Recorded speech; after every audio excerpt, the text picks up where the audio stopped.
하겠습니다.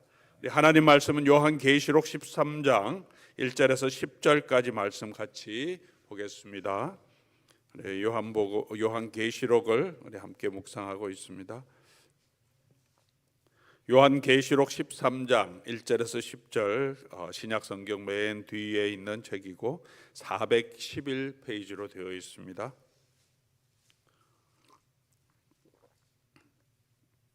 요한계시록을 쭉 또 13장 읽고 난 후에 말씀을 전가하면서 쭉 살펴볼 것이기 때문에 여러분 성경 가지고 계신 분은 13장 이렇게 한번 찾아서 함께 보시면 좋겠습니다.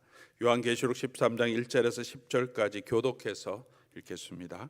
내가 보니 바다에서 한 짐승이 나오는데 뿔이 열이요 머리가 일곱이라 그 뿔에는 열 왕관이 있고 그 머리들에는 신성모독하는 이름들이 있더라.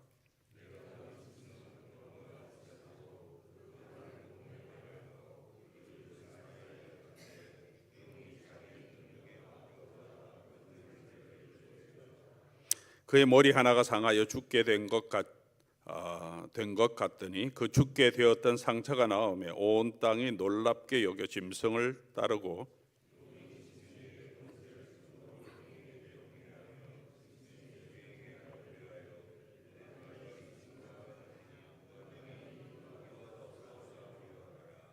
또 짐승이 과장되고 신성모독을 말하는 입을 받고 또 42달 동안 일할 권세를 받으니라.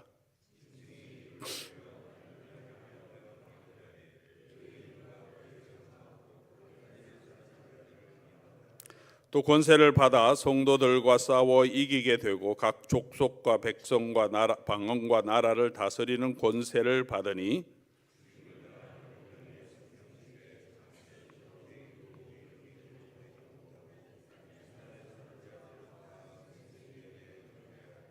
누구든지 귀가 있거든 들을지어다. 사로잡힐 자는 사로잡혀 갈 것이요 칼에 죽을 자는 마땅히 칼에 죽을 것이니 성도들의 인내와 믿음이 여기 있느니라. 아멘. 같이 한번 기도하겠습니다. 아버지 하나님, 오늘도 이 땅을 살아가는 우리들에게 하나님과 하나님이 약속하신 그 나라와 다시 오실 주 예수 그리스도를 믿는 믿음으로 세워 주시옵소서. 우리 아버지 하나님이 구원하신 이시고 모든 만물을 다스리는 전능하신 하나님이심을 고백하며 오늘 이 아침에도 하나님의 은혜를 구하며 우리가 나아갑니다. 이 예언의 말씀을 통하여서 성령께서 교회에게 주시는 말씀을 이해하게 하시고 그 격려와 그 소망을 붙들며 믿음 위에 든든하게 서는 오늘 하루가 되게 하여 주시옵소서. 우리 주 예수 그리스도의 이름으로 기도드립니다. 아멘. 저희가 함께 매일 성경 우리 묵상 교재를 가지고 온 교구가 함께 이제 계시록을 묵상해 나가고 있습니다. 한 구절 한 구절을 함께 읽어가는데 이제 12장 13장 이제 중간 정도에 와 있습니다. 오늘 13장의 내용 바다에서 나온 한 짐승에 대한 이야기를 우리 오늘 내용으로 우리 함께 읽었는데 이 내용을 조금 더 이해하기 위해서 잠깐 이때까지 계시록이 어떤 방향으로 흘러나왔는지를 잠깐 설명드리며 그러면 조금 더 오늘 본문을 이해하는 데 도움이 될 것이라고 생각합니다. 요한계시록은 요한이 인자 같은 이신 예수 그리스도 부활하신 예수님을 주를 보는 것으로 시작하고 그 예수님이 교회에 주신 7교회에 주신 메시지가 1장에서 3장까지 기록되어 있습니다. 그건 조금은 평범한 메시지죠. 각 교회들의 상황에 맞게 예수님께서 주시는 말씀으로 기록되어 있고 이제 4장부터 새로운 환상을 보는 이제 새로운 예언의 말씀이죠. 요한이 성령 안에서 들려 올라가서 천상의 비전을 보여주십니다. 보좌에 앉으신 이를 보고 그리고 그 보좌에 앉으신 이가 가지고 있는 두루마리가 있는데 7인이 쳐 있는데 이것이 열려야 되는데 누가 열 거냐 안타까워할 때 어린 양이 나타나서 그게 5장의 내용입니다. 어린 양이 이 두루마리 인을 뗄 능력이 있다. 두루마리는 옛날에는 이제 문서를 기록하는 거고, 인봉되었다는 것은 그 내용이 감춰져 있는데 이제 두루마리를 떼므로 통해서 두루마리에 기록된 예언들이 이루어지는 거, 하나님의 구원의 계획이 이루어가는, 그것을 누가 할 것이냐? 어린 양, 부활하신 어린 양이다 하는 것을 보여줍니다. 그래서 인일 뗄 때마다 하나님께서 이제 이 땅에 내리는 심판을 보여주는데, 이제 7인 재앙이 이제 첫 번째 나오는 거죠. 하나하나 떼시면서 나오고, 처음에서 4번째까지 말들이 나오면서 이 땅을 심판하는데, 5번째 인을 떼실 때 이미 복음 때문에, 이 예수 그리스도를 증언하는 증언 때문에 목베인 자들, 죽은 영혼들이 하나님께 탄식하는 그들의 탄식이 나올 때 하나님께서 그들에게 잠깐 쉬라, 내가 너의 탄식을 갚아주겠다. 그렇게 하시면서 이제 6째, 7째 인을 떼면서 7째 인을 떼실 때 하나님께서 그 음성을 듣고 응답하시면서 그들의 기도를 하늘에 올라가고 그 기도가 담긴 그 대접을 쏟으면서 이제 7 나팔의 재앙이 시작되고 있습니다. 이제 성도들의 탄원에 대한 하나님의 응답으로 마지막 하나님께서 이 땅을 심판하실 것을 이제 7 나팔을 통해서 보여주고 있습니다. 나팔을 불 때 어떤 일이 일어납니까? 일반적으로 우리 마지막 시대를 생각할 때 예수님의 예언도 또 선지서를 보면 나팔 불 때는 예수님께서 오실 때죠. 나팔 불면서 예수님께서 다시 재림하신 거예요. 예수님이 재림 전에 이제 나팔이 울리기 시작하는 거죠. 재림의 때가 임박했다. 그렇게 이 땅을 심판하시고 이 땅과 바다, 물, 그리고 이 해와 달, 별들을 심판하시는 내용이 나팔을 불 때 일어나는 거죠. 이 땅을 하나님께서 심판하실 내용들이 나옵니다. 그리고 5째 나팔을 불 때는 그 하나님을 대적하는 새로운 세력들이 일어납니다. 무정에게서 황충이 올라오는 거죠. 예수님 오시기 전에 이제 약한 세력들이 이 땅을 더 괴롭히려고 올라오고, 6째 나팔이 불 때는 유프라테 강에서 새로운 군대들이 와서 땅의 사람들을 죽이는데 회개하지 않는 그런 마지막 시대의 모습을 보여줍니다. 그리고 잠깐 이제 복음 증거의 시대 10장 11장에는 요한에게 두루마리를 줘서 먹고 마시라, 이런 마지막 때에 교회에 주신 사명을 보여주는 거죠. 하나님이 주신 그 말씀을 먹고 그 말씀을 예언하라. 11장에는 그 요한에게 두 증인의 권세를 주셨는데, 감람. 그래서 그 증인이 계속해서 말씀을 증거하도록, 그 말씀을 증거하는 자들을 이 무정에서 올라온 이 짐승들이 박해하고 죽이는데, 죽은 그 사람들 3일 반 만에 부활해서 하나님 나라로 올라가는 모습들로 보여줍니다.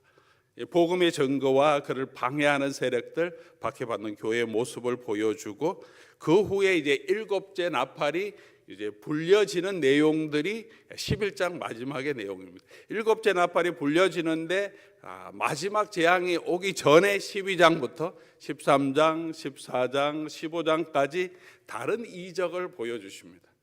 마지막 나팔이 불기 전에 이제 12장부터 15장까지의 새로운 환상의 이야기가 있는 것입니다. 그래서 12장에 보면 여러분 성경 가지고 계시면 오늘 13장 보았는데, 12장에 하늘의 큰 이적, 이때까지 이어지는 이 재앙이 아닌 새로운 하늘의 큰 이적을 우리에게 보여주는데, 12장부터 쭉 보면 12장 내용은 무슨 내용인지 우리가 대충 짐작할 수 있습니다.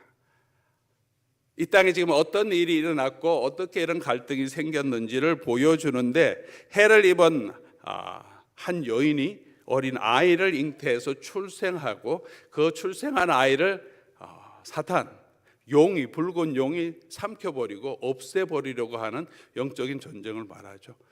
여인이 출산하는 것, 상징적으로 구약 성경에 여자의 후손이 뱀의 머리를 상하게 할 것이란 예언이 있는데, 이 여인이 아이를 낳는 것은 구약 성경 전체에 나타난 하나님의 구원 역사를 요약해서 한 거죠. 하나님의 구원 역사를 통해서 그 백성을 통해서 약속을 주시고 후손에 올 약속을 주시고, 그 후손을 따라서 이제 다윗과 아브라함과 다윗의 자손이신 예수 그리스도께서 이제 하늘에서 하나님의 아들이 이 땅에 출산하게 되는, 잉태하게 되는 모습을 보여주고, 그것을 대적해서 붉은 용, 마귀, 이 용은 옛뱀 또 마귀라고 분명하게 12장 9절에 언급하죠. 혹시라도 다르게 이해할까 봐.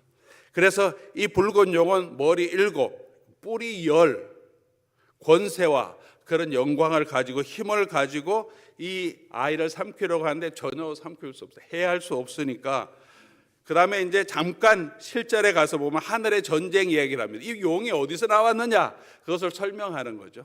이 용은 하늘에 원래 전쟁이 있었고, 이 용이 옛뱀 마귀라고 하는 자가 하나님을 대적하다가 쫓겨나서 이제 이 땅에 떨어져서 하늘에서는 할 수 없으니 이 땅에 있는 사람들을 유혹하고 핍박하려고 하고, 이 땅에 그 사람들을 구원하러 오신 메시아를 삼키려고 하는데 안 되니까 그 메시아를 잉태하고 출산했던 여인을 해치려고 하는데 여인도 해칠 수 없으니까 이제 12장 17절에 용이 여자에게 분노하여 돌아가서, 여인으로 상징된 것은 하나님의 백성이라고 볼 수 있겠죠.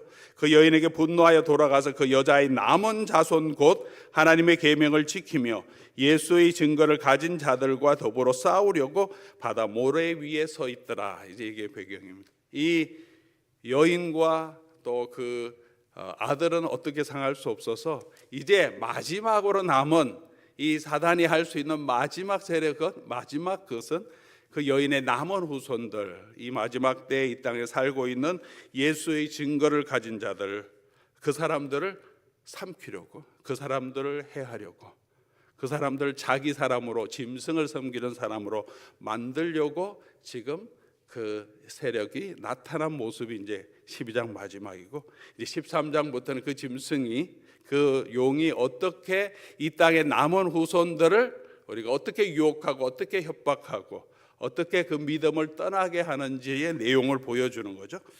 바다에서 나온 한 짐승이 있습니다. 이 바다에 나온 짐승은 13장 1절 뿔이 열이요 머리가 7이라. 자, 뿔이 열이고 머리가 7, 바로 12장에 나왔죠. 이 옛뱀 마귀가 뿔이 열이고 머리가 7이었어요. 그래서 이 짐승은 이 용을 대변하는, 용의 모습을 닮은 사람이죠. 용을 대변하고 사람들로 하여금 용을 섬기도록 이끄는 사람들. 용은 또 이 짐승에게 권세, 능력을 주어서 사람들을 해하게 합니다.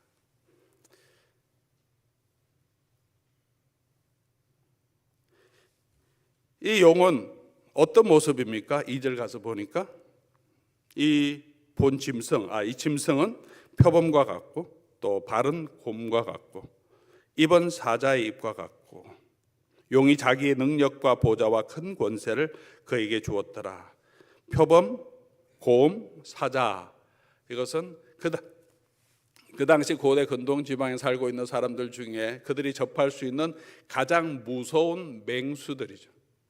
표범이고 그리고 곰이고 그리고 사자들. 이 세상에 교회를 박해하는 세력들의 모습은 이렇게 무서운 맹수와 같은, 그 맹수가 따로따로 있는 것이 아니라 이 무서운 맹수의 특징이 한꺼번에 있는 짐승처럼 나타나서 용의 권세를 가지고 이 땅에 있는 사람들, 그리고 예수 그리스도의 증거를 가지고 있는 사람들을 박해하고 그들의 세력으로, 힘으로 박해하고, 이 사람들은 2절 보니까 3절 보니까 이 사람들은 짐승인 하는 일은 하나님의 신성을 모독하는 이름을 가지고 있습니다. 사람들로 하여금 하나님을 섬기는 것이 아니라 짐승을 섬기고 용을 섬기도록 그렇게 하나님을 폄훼하고 모욕하는, 하나님 섬겨봐야 아무 소용없다, 이 짐승을 섬겨라. 누가 이들과 싸우리요? 4장 말합니다. 아무도 대적할 수 없을 정도로, 이 땅에 있는 모든 사람은 이 짐승을 대적할 수 없을 정도로 강력한 모습으로 나타납니다. 그리고 또한 이적도 행하죠. 3절 보니까 머리 하나가 상하여 죽게 된 것 같더니 그 죽게 된 것 상처가 나음으로 온 땅이 놀랍게 여겨서 더 짐승을 따르게 됩니다. 이 세상에 공중 권세 잡은 자, 사단이 우리 세상에 준 권세들, 이 땅의 권력들, 이 짐승의 백그라운드는 로마 제국을 염두에 두고 있어요. 이 땅에 있는 제국들. 그 로마 제국이 가지고 있는 힘과 권세, 그것을 가지고 교회와 이 땅에 있는 사람 박해할 때, 이 땅에 있는 다른 세력들을 지배할 때 당할 사람이 아무도 없죠. 로마의 군대를 당할 것은 아무도 없습니다. 그리고 로마가 가지고 있는 부와 영광도 비교할 수 없는 엄청난 영광을 가지고 있고, 그 로마 제국과 함께할 때 누리는 경제적인 평화와 이 땅에서 즐길 수 있는 모든 즐거움들을 누릴 수 있는 유혹으로, 그리고 로마 황제를 어떻게 합니까? 로마 황제를 신성시해서 황제 숭배 사상이 이 시대에 굉장히, 물론 로마 제국 초기부터 있었지만 이 시대에 본격적으로 시작됩니다. 도미티안 황제가 기독교를 박해하면서 또 자기를 신격화해서 모든 사람들이 황제를 섬기도록, 그래서 이 짐승이 이 황제를 섬기도록 하는 이 모습이 이 세상 사람들이 이 세상의 권력, 이 세상의 세력, 이 세상의 부, 이 세상의 즐거움을 섬기도록 이 세상을 유혹하는 그런 영적인 모습으로 이 계시록이 우리에게 보여주고 있다는, 그런 세상에서 하나님의 백성들이 살아가고 있고 그런 위협 가운데 있는데 누가 이 세력들과 싸워서 이길 수 있을까? 이 짐승이 권세를 받아서 성도들과 싸우되 이 땅을 다스리는 권세를 가지고 성도들을 박해하고 칼에 죽이고 잡힐 자는 잡혀가게 되겠고, 그게 로마 시대의 성도들이 당하는 현실이면서 오늘 우리의 영적인 현실이라는 거죠. 오늘도 우리가 이 땅의 세력들 하나로 특정할 수 없지만 이 땅의 세력을 가진 그 권세를 가진 힘이 막강함을 우리가 볼 수 있습니다. 정치적인, 군사적인, 경제적인 힘을 가진 세력들이 하나님이 아니라 자기를 섬기도록 성도들도 유혹하고 있습니다. 이 짐승을 따르면 너네가 잘 살 거다, 경제적으로 풍요할 거다. 그 내용들이 이제 또 13장 마지막에 나오죠. 이 짐승의 인을 받아야 장사도 할 수 있고 이 짐승을 따라야 잘 살 수 있다. 이 세상의 사람들의 문화와 이 세상의 흐름을 따라가야, 이 세상 짐승을 숭배해야 너희가 잘 살 수도 있다. 그러나 나중에 보면 그렇게 따랐던 사람들이 도리어 짐승이, 용이 그 사람들을 박해하고 핍박합니다. 우리를 속이는 거죠. 거짓 말을 가지고 하나님이 아니라 오히려 짐승을 섬기도록. 또 우리가 조심해야 할 것은 그런 짐승이 힘이 있다는 거죠. 이적도 행한다는, 죽은 것 같은데 다시 살아나는, 사람들이 보기에 로마 황제가 죽은 것 같은데 정변이 일어나서 새로운 황제가 들어와서 망할 것 같은데 다음 왕조가 더 강력한 왕권을 가지고 다시 세워지고, 죽은 것 같지만 죽지 않고 계속해서 살아나서 그 권세는 점점 강해지는 모습을 보여주면서 누가 이 세력을 이길 것인가, 이 땅의 세력들을 이길 것인가 라고 말합니다. 그게 우리 영적인 현실인데, 이런 상황에서 이제 10절 말씀을 교회에게 주시는 거죠. 이 예언의 말씀을 통해서 교회에게 주시는 거죠. 사로잡힐 자는 사로잡혀 갈 것이요, 그들이 이 일곱 교회의 현실이고 이 땅에 있는 교회의 현실이고, 칼에 죽을 자는 마땅히 칼을 죽일 것인데, 그러므로 우리가 어떻게 해야 하느냐? 성도들의 인내와 믿음이 여기 있다. 성도들의 인내와 믿음이 여기 있다는 것은 이런 시기를 이겨갈 수 있는 길은 이런 상황이기 때문에 성도들이 인내해야 되고, 그리고 믿음을 가져야 된다라고 우리에게 말하고 있습니다. 이것이 인내해야 되는 이유입니다. 짐승의 세력, 이 땅의 공중 권세 잡은 마귀의 세력은 너무 강하고 이 땅에 있는 모든 권세, 부를 이용해서 우리를 위협도 하고 그리고 우리를 유혹도 하지만, 그렇기 때문에 우리가 인내해야 합니다. 우리가 이 땅의 세력 가운데서 이 땅을 살아가면서 당하는 여러 가지 고난도 있고, 이 세상을 바라볼 때 와, 이 교회가, 성도가 아무것도 아니다, 또 그런 박해 가운데 있기 때문에 우리가 인내해야 합니다. 성도들의 인내가 여기에 있습니다. 여전히 사단은 이미 하늘에서 쫓겨나서 기운을 잃었지만 이 땅에 와서 맹수처럼 우리를 삼키려고도 하고, 어떤 때는 세상의 부요함으로 즐거움으로 음료처럼 우리를 유혹하기도 한 그 세력이 너무 강하기 때문에 우리가 정신 차리고, 그리고 우리는 지금 인내해야 합니다. 로마 황제를 신으로 섬기고 이 세상을 신으로 섬기지 않고 계속해서 이 믿음 안에 서 있어야 하는 이유입니다. 그런 세력들과 더불어 교회가 칼로 힘으로 싸워 이길 수는 없습니다. 세상의 권력에 굴복하고 절하지 않으므로 믿음을 지킴으로 우리는 버텨가는 것입니다. 우리의 믿음을 지켜감으로 영적인 전쟁에서 승리하는 것입니다. 같은 힘으로 같은 권력으로 우리가 이 세상과 맞서 싸워서 이길 수는 없습니다. 이 세상을 이기시는 분은 예수 그리스도고, 그분이 다시 오시면 이 세상의 모든 세력들, 그리고 짐승 같은 이 땅의 모든 제국들을 멸하시고 그 짐승을 따르는 모든 사람들도 멸하시고, 그리고 그 짐승을 이용했던 거짓 선지자와 사탄도 무저갱으로 넣으시고, 우리를 죽였던 이 세상의 죽음도 다 없애시고 우리를 영원한 하나님의 나라로 이끌어 가신 예수 그리스도께서 오실 때, 예수님께서 이기시고 그 예수 그리스도 안에서 예수님의 이름을 가진 사람들을 예수님께서 하나님의 영광스러운 나라로 새 예루살렘을 이끌어 가실 것을 보여줍니다. 그래서 우리의 인내가 있어 우리가 믿음이 있어야 된다. 우리가 어떤 믿음을 가져야 하는가? 반드시 교회는 승리한다는 믿음을 가져야 합니다. 아무리 이 땅에 있는 짐승이 두렵고 사납고 짐승이 가지고 있는 그 세력이 능력이 있는 것 같아도 이것은 다 무너질 것이다. 잠깐 보이다가 결국은 곧 무너질 것. 아볼루온이라고 이름을 붙인 것은 이것은 destruction, 무너질 세력이다.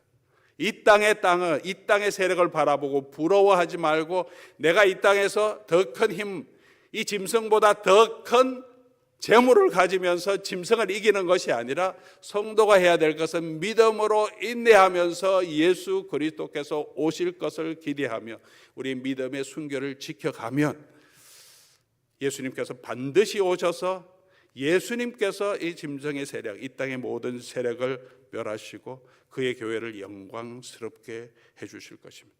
우리는 이 땅의 세력과 영적인 전쟁을 할 때 동일하게 칼로 대항하는 사람을 칼로 싸우는 것이 아니라고 말하죠. 우리가 이 세상과 싸울 때 같은 힘으로 정치적인 파워로 싸우는 것이 아니라 우리는 복음의 도, 십자가의 도를 가지고 믿음의 증거를 가지고 인내함으로 우리가 영적인 전쟁에서 승리해 가는 것입니다. 믿음을 지켜감으로 세상의 유혹에 빠지지 않고 우리는 세상과 같은 그런 힘을 자랑하는 것이 아니라 예수 그리스도의 복음을 가지고 예수 그리스도의 복음에 합당하게 생활함으로 이 땅에서 예수 그리스도의 증인으로 박해를 받고 순교를 당하게 될지라도 믿음을 지켜감으로 저와 여러분은 이 땅에서 예수 그리스도의 증인으로 서가고 그런 교회를 반드시 우리 주 예수 그리스도께서 오셔서 미리 희생당한 죽임당한 순교한 자들이 살아나서 하늘 위에 올라갔듯이 이미 목배인 자들이 하나님의 보좌 앞에서 그들의 탄원을 주께서 들으시고 심판하시듯이 그렇게 그 교회를 위해서 싸워주실 것입니다. 오늘도 우리가 이 땅에서 믿음을 붙들고 복음에 합당하게 살아가려고 하면 쉽지 않습니다. 많은 유혹이 있습니다. 인내가 필요합니다. 교회 안에서도 우리가 정말 믿음 가운데 살아가기 위해서는 인내가 많이 필요합니다. 참고 견디고 힘들어도 우리 지금 이 세상의 눈으로 보기엔 짐승의 세력들이 훨씬 더 잘 살고 있고 더 잘 나가고 있고 성도들은 힘들고 어려운 상황에 눈에 보이게 하나님의 영광이 다 나타나지 않고 우리가 예수 그리스도 안에 있는 이 부활의 능력이 지금 우리의 몸에서 다 나타나지도 않고 그런 하나님의 나라의 영광이 오늘 우리의 삶 가운데서 부요함으로 다 주어지지 않는 그런 현실 가운데서 우리가 인내해야 합니다. 인내가 필요한 것입니다. 그 마지막 승리를 바라보면서 오늘도 우리가 믿음 안에서 계속 걸어가는 저와 여러분 될 수 있기를 바랍니다. 여러분 반드시 우리 주께서 오셔서 주의 교회를 승리하게 하실 것입니다. 끝까지 이 믿음 가운데서는 저와 여러분 될 수 있기를 바라고 오늘 13장 10절에 기록된 것처럼 성도들의 인내와 믿음이 여기 있다. 이 하반부는 계속해서 이런 두려운 이 고난 가운데, 영적인 전쟁 가운데 있지만 우리가 믿음 가운데 있으면 반드시 승리할 것을 우리에게 보여주고 있습니다. 이 믿음 위에 더 굳건하게 서서 이 우리에게 주어진 이 믿음의 경주를 끝까지 달려가서 주께서 주시는 그 승리를 맛보는 저와 여러분 될 수 있기를 주의 이름으로 간절히 소원합니다.